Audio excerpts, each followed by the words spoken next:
வணக்கம் centre map viewers.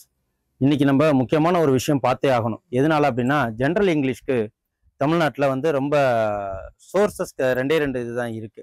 At the same time நம்ம centre map என்ன பண்ணுது அப்படின்னா, இந்த குரூப் 2A எக்ஸாம் அது இன்னைக்கு மட்டும் நடக்க போறதில்ல. இதுக்கப்புறமா அடுத்த வருஷமும் நடக்க போகுது, அதுக்கு அடுத்த வருஷமும் நடக்க போகுது. சிலபஸ் மாத்துறது எப்படியும் கொஞ்சம் லேட்டாக தான் ஆகும். ஸோ இதுக்கு உங்களுக்கு இப்பயே நீங்க படிக்க ஆரம்பிச்சிங்கன்னா பெஸ்ட். எதனால அப்படின்னா, ஜென்ரல் இங்கிலீஷ்ல மார்க் நிறைய ஸ்கோர் பண்ண முடியும். ஆனா இதுல சொல்லுவாங்க ஜென்ரல் தமிழ்னு. இப்ப காலகட்டங்களே மாறிடுச்சு. முன்ன உள்ள 90s கிட்ஸுக்கும் இப்ப இருக்கிற 2K கிட்ஸ் எல்லாருக்குமே இங்கிலீஷ்ல சொன்னாதான் புரியுது. ஸோ அப்படிங்கிறப்போ இங்கிலீஷ்ல ஈஸியா ஏன்னா அவங்க படிக்கிறது எல்லாமே இங்கிலீஷ் மீடியத்திலே படிச்சிடறாங்க. ஸோ அதனால என்ன சொல்றது, ஜென்ரல் இங்கிலீஷ்க்கு உங்களுக்கு கரெக்டான பிளாட்ஃபார்ம் எது அப்படின்னா சென்டர் மேப். எதனால அப்படி சொல்றோம் அப்படின்னா, ப்ராப்பர் டெஸ்ட் பேட்ச், ப்ராப்பர் அவங்களுக்கு கைடன்ஸு, அதுவும் இல்லாம ஆன்லைன் கிளாஸஸ் ஜென்ரல் இங்கிலீஷ்க்கு இப்போ குரூப் 2க்காக போயிட்டு இருக்கு. சீக்கிரம் இதுல என்ரோல்மெண்ட் பண்ணி கிளாஸை கவனிக்க ஆரம்பிச்சிருங்க. ஓகேவா? உங்களுக்கு அனைத்து விதமான சப்போர்ட்டும் சென்டர் மேப்ல இருந்து கிடைக்கும். உங்களுக்கு இன்னைக்கு உண்டான அந்த இதுல குரூப் 2 அந்த ஜென்ரல் இங்கிலீஷ்க்கு உண்டான சிலபஸை நம்ம கொஞ்சம் கிளாரிஃபை பண்ணிடுவோம். இதுவும் இந்த வாட்டி குரூப் 4ல ஜென்ரல் இங்கிலீஷ் எப்படி கொஸ்டின் பேப்பர் எடுத்திருக்காங்க, ஆன்சர் கீ எல்லாம் பார்க்க போறதில்ல. ஏன்னா TNPSC answer key tentative answer key விட்டாச்சு. ஓகேவா? அது எப்படி கொஸ்டின் பேப்பர் இருக்கு, ஒரு அனலைசிங் தான். ஓகே, வாங்க இதுல பாத்துருவோம். இப்போ நம்ம ஜென்ரல் இங்கிலீஷ் சிலபஸ்ல குரூப் 2A ப்ரிலிம்ஸ்ல, ஓகேவா, ப்ரிலிம்ஸ் இது ப்ரிலிம். இதுல நமக்கு 100 கொஸ்டின்ஸ் கேட்பாங்க. 100 கொஸ்டின்ஸ்ல நம்ம எப்படியும் இதுல 90+ எடுத்து ஆகணும். ஓகேவா? இதுல நமக்கு போயம் ப்ரோஸ்ல இருந்து கேட்கறது வெறும் 15 கொஸ்டின் தான். ஃபர்ஸ்ட் எத்தனை யூனிட் இருக்குன்னு பார்ப்போம். யூனிட் 1 இருக்கா? இதுல 25 கொஸ்டின்ஸ் கேட்கறாங்க. யூனிட் 1ங்கிறது கிராமர், ஃபுல்லாவே கிராமர் தான். இந்த கிராமர்ங்கிறது ரொம்ப ரொம்ப ஈஸி தான். At the same time vocabulary பாருங்க, சினானிம்ஸ், ஆன்டனிம்ஸ், ஹோமோனிம்ஸ், ஹோமோஃபோன்ஸ் இது எல்லாமே வந்துடும். கொலோகேஷன், இடியம்ஸ் அண்ட் ஃப்ரேசஸ். இது சென்டர் மேப்போட அந்த அப்ளிகேஷன்ஸ்ல போனீங்கன்னா இருக்கிற ஒவ்வொரு யூனிட்டுக்கும் தனித்தனி ஃபோல்டர் ஓபன் பண்ணி ஒன்னுத்துலயுமே என் நம்பர் ஆஃப் கொஸ்டின்ஸ் அதுல நாங்க லோட் பண்ணி வச்சிருக்கோம். நீங்க போய் ப்ராக்டிஸ் பண்ண வேண்டியதான், டெஸ்ட்டுக்கு நீங்க தயாராக வேண்டியதான். எப்படி தமிழுக்கு நிறைய டெஸ்ட் எழுதுவோமோ அதே மாதிரி இங்கிலீஷ்க்கு நிறைய டெஸ்ட் எழுத வேண்டியதான். வித்தவுட் ப்ரிப்பரேஷன் போனாலே நீங்க 80+ எடுத்துடலாம். ஜஸ்ட் எந்த டெஸ்ட்டும் எழுதாம அந்த சிலபஸை கவர் பண்ணி படிச்சுட்டு போனாலே எழுதிடுவீங்க. பட் வித் ப்ரிப்பரேஷனோட போனா 90+ ஈஸியா எடுக்கலாம். இது என்னோட ஆணித்தரமான கணிப்பு. ஓகேங்களா? ஸோ அந்த இதுல பாத்தீங்கன்னா யூனிட் 3ல ரைட்டிங் ஸ்கில் எப்படி எழுதுறது, லெட்டர் ரைட்டிங் அப்படின்னு சொல்லிட்டு, லெட்டர் ரைட்டிங் இருக்கட்டும், ஜம்பிள்டு சென்டென்ஸ் எப்படி கரெக்டான ஆர்டர்ல வேர்ட்ஸ் கரெக்ட் பண்றது, மேக்கிங் queries, மல்டிபிள் சாய்ஸ் கொஸ்டின்ஸ்ல கொஸ்டின் எப்படி நம்ம கொடுக்கறது, இது எல்லாமே. ஓகேவா? Unit 5 technical terms.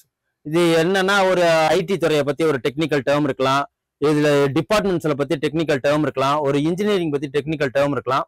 அந்த மாதிரி டெக்னிக்கல் டேர்ம் புக்ல என்ன இருக்கோ அதான் கேட்பாங்க.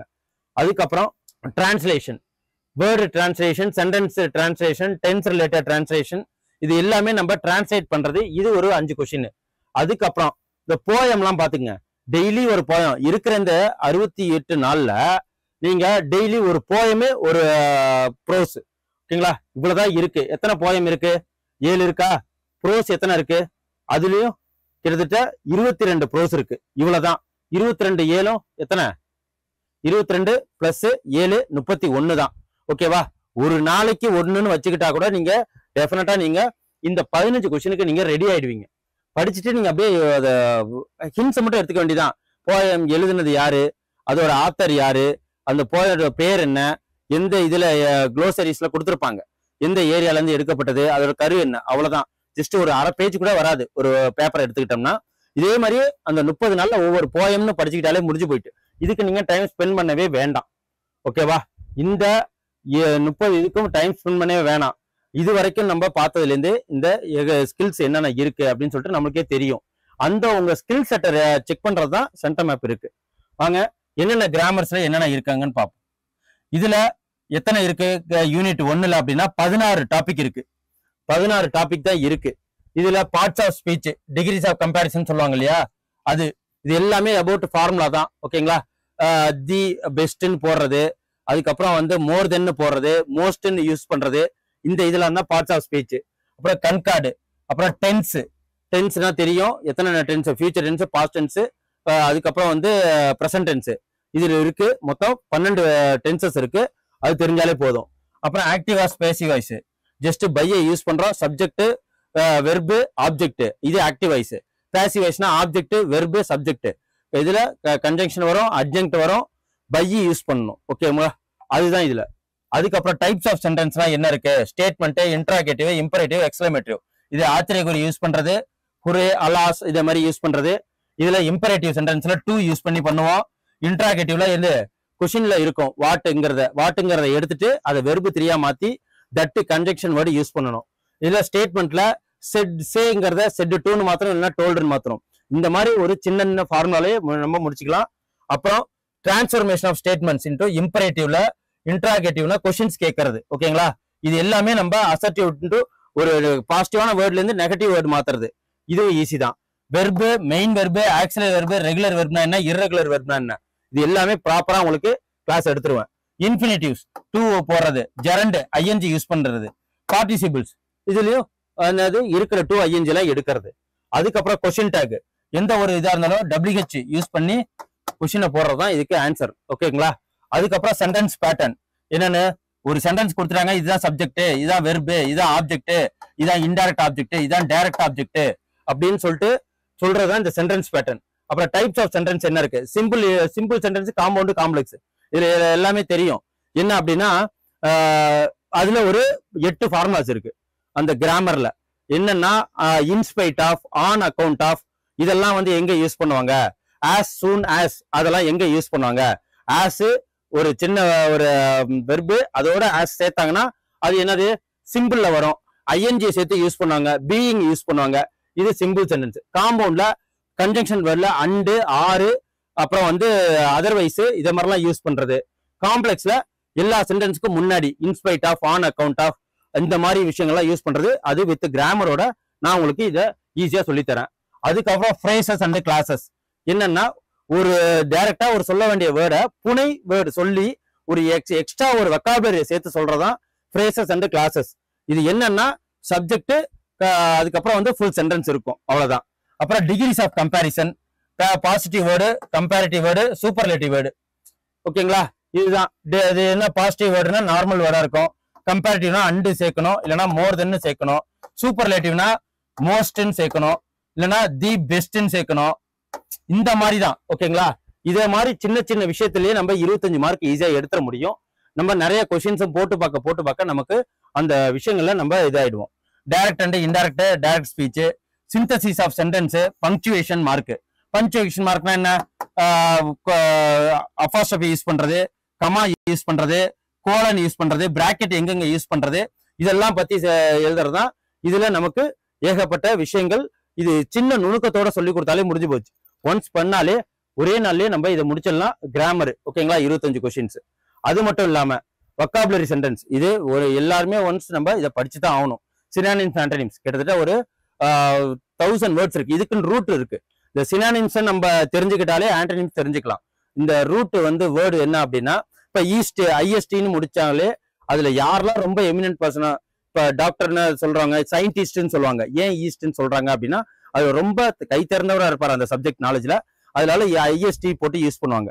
இந்த மாதிரி சினானிம்ஸ், ஆன்டனிம்ஸ்ல சினானிம்ஸ் படிச்சாலே ஆன்டனிம்ஸ் தெரிஞ்சிடும். ஓகேவா, சோ அது ஒன்றும் பிரச்சனை இல்லை. ஹோமோனிம்ஸ், ஹோமோனிம்ஸ்னா என்ன அப்படின்னா, டிஃப்ரெண்டான வருது. அந்த வார்த்தை, டிக் டாக்னு வார்த்தை, அதுக்கு மீனிங் இருக்காது. ஓகேவா, பட் அந்த சவுண்டுக்கு ஒரு எஃபெக்ட் இருக்கும். அதனாலதான் ஹோமோபோன்ஸ், இந்த ஹோமோனிம்ஸ் இதெல்லாம் சொல்றது. ஓகேவா, அப்புறம் இடியம்ஸ் அண்ட் ஃப்ரேசஸ். நமக்கு நானே உங்களுக்கு எல்லாமே ஒரு கிட்டத்தட்ட ஒரு 300 இம்பார்ட்டன்ட் இடியம்ஸ் அண்ட் ஃப்ரேசஸ் இருக்கு. அது நானே உங்களுக்கு சொல்லுவேன். அதை நீங்க வந்து இது பண்ணாலே போதும். அப்புறம் phrasal verb, spelling of words. ஒரு ஸ்பெல்லிங் ஆஃப் வேர்ட்ஸ் எந்த அளவுக்கு முக்கியம் அப்படின்னா, எந்த இடத்துல அது சூப்பர்லேட்டிவா போடணும், எந்த இடத்துல அது பாஸ்ட் டென்ஸை யூஸ் பண்ணணும், எந்த இடத்துல மாறணும். ஓகேங்களா, அதெல்லாம் கொஞ்சம் டிஃபரன்ஸ் வேர்ட்ஸ் இருக்கு. அந்த இதுல நம்ம ஸ்பெல்லிங் ஆஃப் வேர்ட்ஸும் தெரிஞ்சுக்கணும். ஏன்னா ஸ்பெல்லிங் இது வெரி மோஸ்ட் இம்பார்ட்டன்ட். ஏன்னா இப்ப தங்கிலீஷ்லாம் நிறைய வந்ததுனால ஒரு ஸ்பெல்லிங் ஆஃப் வேர்ட்ஸ்ங்கிறது கத்துக்கிறது ரொம்ப யூஸ்ஃபுல். அப்புறம் ஒன் வேர்ட் சப்ஸ்டியூஷன், ஓரெழுத்து ஒரு மொழிங்கிற மாதிரி ஒன் வேர்ட் சப்ஸ்டியூஷன். ஸோ இதையும் நம்ம கரெக்டாக தெரிஞ்சுக்கலாம். அப்புறம் word creation, singular and plural. இதுல வந்து 0 ப்ளூரல் வேர்ட்ஸ் இருக்கும். சிங்குலர் வேர்டுக்கும் ஒரே மீனிங், ப்ளூரல் வேர்டுக்கும் ஒரே மீனிங். அப்படிங்கிறப்போ எது சிங்குலர் எது ப்ளூரல், அதை சப்ஜெக்டை வச்சோ இல்ல ஆப்ஜெக்டை வச்சோ தான் நம்ம அதை அந்த அக்கேஷனை வச்சு தான் யூஸ் பண்ண முடியும். ஸோ அப்படிங்கிறப்போ இதெல்லாம் மோஸ்ட் அபவுட் ப்ராக்டிஸ்ல தான் நமக்கு இந்த விஷயத்தெல்லாம் கொஸ்டின் எல்லாம் நம்ம இது பண்ண முடியும். ஆனா தமிழை கம்பேர் பண்றப்போ ஏன் இங்கிலீஷ் உங்களுக்கு ரொம்ப ஈஸி, காலம் குறைவா இருக்கு. அட் த சேம் டைம் நீங்க இங்கிலீஷ் மீடியத்தில் தான் படிச்சிருப்பீங்க. இருந்தாலும் இதெல்லாம் ப்ராக்டிஸ் பண்ணாத காலங்கள்னால உங்களுக்கு சில டவுட்ஸ் இருக்கும், இங்கிலீஷ்ல எடுக்க முடியுமா அப்படின்னு சொல்லிட்டு. தமிழ்னு எடுத்தா இந்த வாட்டி குரூப் 4லயே தெரியும் அது எங்கெங்க ஓலைச்சுவடில இருந்தெல்லாம் எடுக்க ஆரம்பிச்சிட்டாங்க, அவுட் ஆஃப் த சிலபஸ்ன்னு சொல்லிட்டாங்க. பட் இதை பத்தி பேசினா உங்க மேல வந்து கேஸ் பாயும்னு டிஎன்பிசி வந்து சொல்லிட்டு, ஸோ இதை பத்தி எங்கேயும் பேசவும் கூடாது, நம்மளால பேசாம இருக்கவும் முடியாது. ஸோ இதெல்லாம் போறதுக்கு முன்னாடி நம்ம டிஎன்பிசி இங்கிலீஷ்ல எடுத்தோம்னா வச்சுக்கோங்க, அவங்களுக்கும் தெரியாது, நமக்கு தெரிஞ்சதை வச்சு ஆன்சர் பண்ணலாம், ஈஸியா நம்ம உள்ளேயும் போயிடலாம். ஓகேங்களா, இதெல்லாம் ஒரு ஸ்மார்ட் வே. அப்புறம் டெரிவேட்டிவ்ஸ், அப்ரிவேஷன் என்னன்னு தெரியும். இப்போ வந்து அப்ரிவேஷன் என்னன்னா www.com இருக்கு, வேர்ல்டு வைடு வெப்னு சொல்லுவோம், அதுதான் அப்ரிவேஷன்ஸ். எக்ஸாம்பிளுக்கு IMF இருக்கு, இன்டர்நேஷனல் மானிட்டரி ஃபண்ட்னு சொல்லுவோம். அதே மாதிரி இப்போ HTTP ஹைப்பர் டெக்ஸ்ட் ப்ரோட்டோகால் அப்படின்னு சொல்லுவோம். இப்படி இந்த மாதிரி ஒரு அப்ரிவேஷன்ஸ் இருக்கு, இம்பார்ட்டன்டான விஷயங்கள், அதெல்லாம் தெரிய போறோம். பிரிட்டிஷ் இருக்கு இங்கிலீஷ், அமெரிக்கன் இங்கிலீஷ். இப்போ நம்ம பிஸ்கட்னு சொல்லுவோம், அது பிரிட்டிஷ் இங்கிலீஷ். கேண்டீன் சொல்லுவோம், அது அமெரிக்கன் இங்கிலீஷ். இங்க வந்து லிஃப்ட்னு சொல்லுவோம், பிரிட்டிஷ். இதுல பிரிட்டிஷ் நம்மலாம் வந்து பிரிட்டிஷ் இங்கிலீஷும் கலந்து யூஸ் பண்றோம், அமெரிக்கன் இங்கிலீஷும் கலந்து யூஸ் பண்றோம். ஆனா இது அங்கங்க ஒரு இது. இப்போ நம்ம காப்னு யூஸ் பண்றோம்னா அங்க போலீஸ்னு யூஸ் பண்ணுவாங்க. அதே மாதிரி இங்க கேண்டீன் யூஸ் பண்ணா பிஸ்கட்னு யூஸ் பண்ணுவாங்க. அதே மாதிரி இங்க சீட் அப்படின்னு இது பண்ணோம்னா அங்க வேற ஒரு பேர் யூஸ் பண்ணுவாங்க. இங்க லிஃப்ட்னா அங்க எலிவேட்டர். ஒன்னுக்கு டிஃபரன்ஸ் பேர் யூஸ் பண்ணுவாங்க. ஓகேங்களா, அது என்னென்ன இருக்கு அப்படிங்கறத அதோட லிஸ்ட்டும் நாங்க தந்துருவோம். அப்புறம் காம்பவுண்ட் வேர்ட்ஸ், அப்புறம் figure of speech, degrees of comparison தான் அந்த ஃபிகர் ஆஃப் ஸ்பீச். இதுதான் இந்த இதுல நம்ம டெஃபினட்டா என்ன பண்ணலாம். இப்போ யூனிட் 2 பாருங்க, அதே சேம் தான். வொக்காபுலரின்னு சொல்லிட்டு 15 கொஸ்டின்ஸ் இருக்கு. இதுவும் மோஸ்ட் ப்ராக்டிஸ்ல வித்தின் 2-3 டேஸ் ப்ராக்டிஸ்லயே நம்ம ஒரு எக்ஸாம்பிள்ஸ் பார்ப்போம் இல்லைங்களா, ஒரு 5 எக்ஸாம்பிள்ஸ் 10 எக்ஸாம்பிள்ஸ் பார்க்கும்போது அந்த இதை வச்சுக்கிட்டே நம்ம எல்லாத்தையுமே கொண்டு போயிடலாம். ஓகேங்களா, இப்போ நம்ம 25 + 15 எவ்வளோ 40 மார்க் ஈஸியா நம்மளால ப்ராக்டிஸ் மூலமா எடுக்க முடியும். ஸோ இது வருவோம் லெட்டர் ரைட்டிங். நம்ம லெட்டர் ரைட்டிங் எல்லாமே தெரியும். ஏன்னா இப்போ ஒரு கலெக்டருக்கு எப்படி லெட்டர் எழுதணும், ஒரு அரசியல்வாதிக்கு எப்படி லெட்டர் எழுதணும், நம்மளோட சுப்பீரியர் ஆஃபீஸருக்கு எப்படி லெட்டர் எழுதணும், நம்ம ஃப்ரெண்ட்ஸுக்கு எப்படி லெட்டர் எழுதணும்னு சொல்லிட்டு ஒரு வரைமுறை இருக்கு. ஸோ அந்த இதுல நம்ம எக்ஸாம்பிள்ஸ் பார்த்தாலே முடிஞ்சு போச்சு. நம்ம ஸ்கூல்ல எழுதுற மாதிரி எல்லாத்துக்கும் சஃபரிங் ஃப்ரம் ஃபீவர், எல்லாத்துக்கும் சஃபரிங் ஃப்ரம் காது குத்துறது, எல்லாத்துக்கும் சஃபரிங் ஃப்ரம் அப்படிலாம் போடக்கூடாது.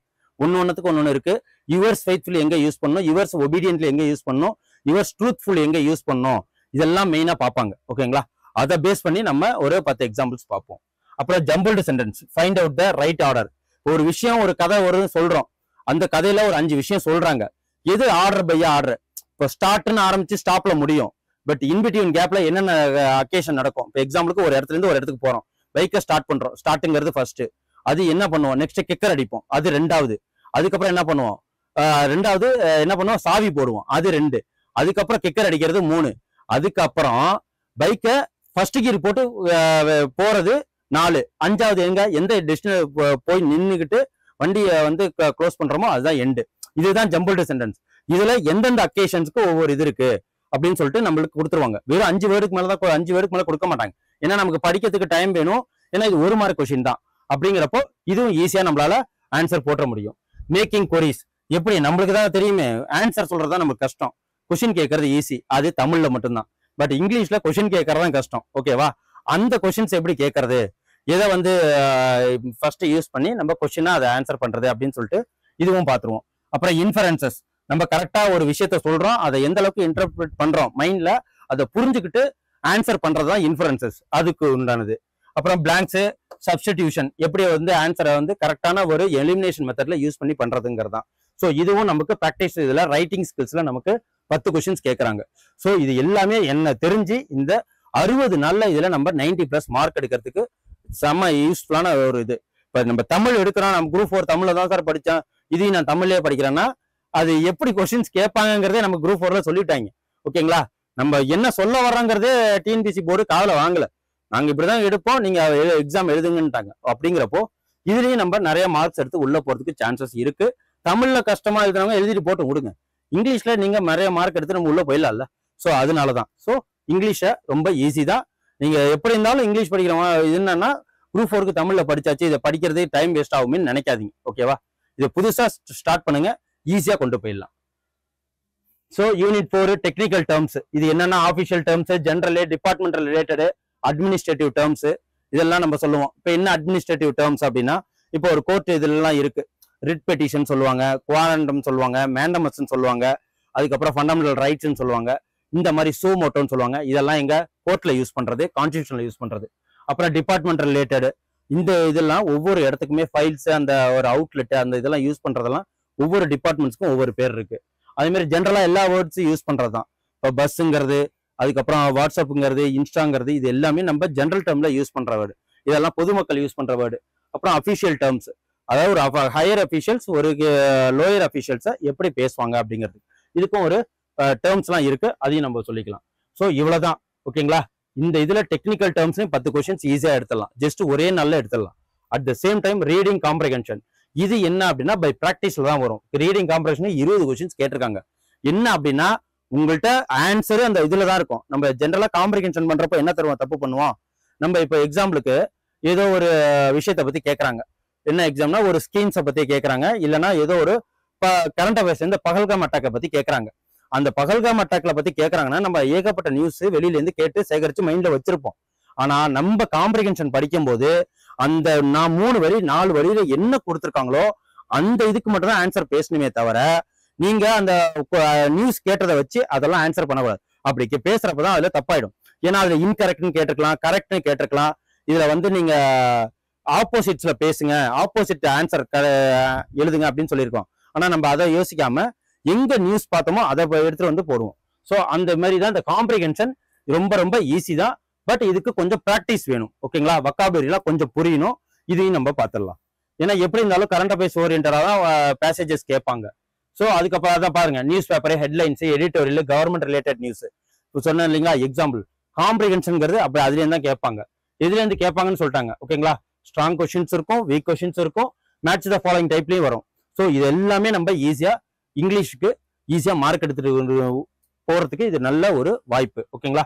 அதுக்கப்புறம் translation, word translation, sentence translation, இதெல்லாம் நீங்க 6th இருந்து 12th வரைக்கும் நீங்க இங்கிலீஷ் மீடியத்தில் படிக்கும் போதே, டெய்லி எக்ஸாம்ஸ் எழுதும் போதே உங்களுக்கு ஈஸியா அது ப்ராக்டிஸ்ல வந்துடும். இதெல்லாம் ப்ராக்டிஸ் பேஸ்டு தான், எதுவுமே மனப்பாடம் பண்ண முடியாது. நீங்க மனப்பாடம் பண்ணி நோட்ஸ் வச்சு எழுதலாம்னா இந்த போயம் தான். மொத்தம் எத்தனை இருக்கு? 31 இதுதான் இருக்கு. இதுல ஒரு 7, இதுல ப்ரோஸ் டைட்டில் பாருங்க, இதுல ஒரு 27. ஓகே, 22 7 எவ்வளோ பாத்துக்குங்க. இந்த 29 லெசன் 30 லெசனை நீங்க டெய்லியும் ஒரு மாசத்துல ஒவ்வொரு போயமா ஒவ்வொரு லெசனா படிச்சுட்டு போயிடலாம். அதுவும் நாங்க டெய்லியும் பேசிஸ்ல கொடுக்குறேன். ஓகேங்களா? இது எல்லாமே ஈஸி தான். இந்த இதை பார்க்கும்போது இங்கிலீஷ்ல உங்களுக்கு 90+ மார்க் எடுக்கிறது சென்டர் மேப் மூலமா உங்களுக்கு சாத்தியமே. ஓகேங்களா? அதுக்கு நாங்க பொறுப்பு. நீங்க இப்போதைக்கு ஆன்லைன் கிளாஸஸ் போய்கிட்டு இருக்கு, டெஸ்ட் பேட்சஸ் போயிட்டு இருக்கு, எல்லாமே நீங்க என்ரோல் பண்ணுங்க. இந்த 60 நாளை வேஸ்ட் பண்ணாம யூஸ் பண்ணீங்கன்னா நீங்க அந்த எக்ஸாம் எழுதி முடிச்சுட்டு வரப்போ கொஞ்சம் சாட்டிஸ்ஃபைடா ஃபீல் பண்ணுவீங்க. ஓகேவா? ஸோ இதுதான் இந்த ஜென்ரல் இங்கிலீஷ்க்கு உண்டான சிலபஸ் டீடைல்டு எக்ஸ்பிளனேஷன். ஓகேவா? அதுக்கு முன்னாடி நம்ம இந்த கொஸ்டின்ஸையும் பார்த்துருவோம். எப்படி கொஸ்டின்ஸ் கேட்டாங்கன்னு நமக்கு தெரியணும் இல்லையா? இது வரைக்கும் பார்த்துருப்பீங்களா என்னன்னு தெரியல. இந்த பாருங்க, பேசேஜஸ் சொன்னேன் இல்லைங்களா? இந்த read passages and replace the underline words. இது அஃப்ளூயன்ட் இருக்கு, ரோபஸ்ட் இருக்கு. இதெல்லாம் எந்தெந்த வேர்டு எங்கெங்க வரும் அப்படின்னு சொல்லிட்டு நம்ம புக்ல தான் கேட்கறாங்க. எக்ஸாம்பிளுக்கு கொஸ்டின்ஸ் எடுத்து வந்திருக்கேன். ஓகேவா? இந்த இதுல எதுல ஆன்டனிம்ஸ் கேட்கறாங்க. இதெல்லாம் நம்ம ஆன்டனிம்ஸ்னா என்ன, மீனிங்ஸ். ஓகேவா? இந்த மீனிங்ஸை ரோபஸ்ட்னா என்ன, ஓடியஸ்னா என்ன அப்படின்னு சொல்லிட்டு எதுக்கு எந்தெந்த மீனிங் அப்படின்னு சொல்லிட்டு கேட்கறாங்க. இதெல்லாம் ஒரு சாம்பிள் கொஸ்டின்ஸ் தான். அதுக்கப்புறம் பாருங்க, சினானிம்ஸ் இதுக்கு கொடுத்துட்டாங்க. இது ஒன்னுத்துக்கு நம்ம கண்டுபிடிச்சாலே முடிஞ்சு போயிட்டு மற்ற எல்லாத்துக்குமே ஆன்சர் போட்டுடலாம். ஸோ எதுல ட்ரிக்கியா கேட்க ஆரம்பிச்சிட்டாங்க பாத்தீங்களா? நீங்க ஒன்னுத்துக்கு கண்டுபிடிச்ச போகுதுன்னா இதுல எது கரெக்ட், இதுல இன்கரெக்ட்னு கேட்கறாங்க. ஸோ அதனாலதான் இதை நான் உங்களுக்கு தனி வீடியோவாவே இந்த இங்கிலீஷ் பேப்பரை எப்படி வந்து கிராக் பண்றது, எப்படி எலிமினேஷன் மெத்தட்ல கிராக் பண்றதுன்னு சொல்லிட்டு உங்களுக்கு தனி வீடியோவா கொடுக்குறேன். ஸோ இந்த சிலபஸ் கிளாரிபிகேஷன் வீடியோ கொஞ்சம் பார்த்து தெரிஞ்சுக்கங்க. நம்பிக்கையோட சென்டர் மேப்ல ரிஜிஸ்ட்ரேஷன் பண்ணுங்க. உங்களை 90 மார்க்ஸ் மேல எடுக்கிறது ரொம்ப ரொம்ப ஈஸி. ஸோ காலம் தாமதப்படுத்தாம இன்னும் நமக்கு 68 days தான் இருக்கு. ஸோ ஹரி அப். தேங்க்யூ. அடுத்த உங்களுக்கு கொஸ்டின் பேப்பர் கிளாரிபிகேஷன்ல உங்களை வந்து நான் சந்திக்கிறேன். Center Map. You dare to dream, we care to accomplish.